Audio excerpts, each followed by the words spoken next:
Pomalejc na ty, jo? Zapískej si.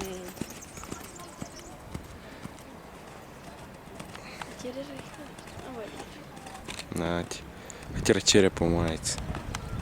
On ji vazí hajzl. To je kráva, vole. Já jí řeknu předtím pony a ona zajede za ty, vole. Jo. Ale to tam asi nestočila.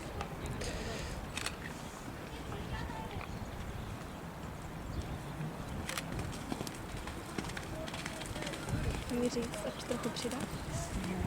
Ne. Ti jde tak hezky pomalinku. No, teď už je to hezky. Máš tohle v tom švedu.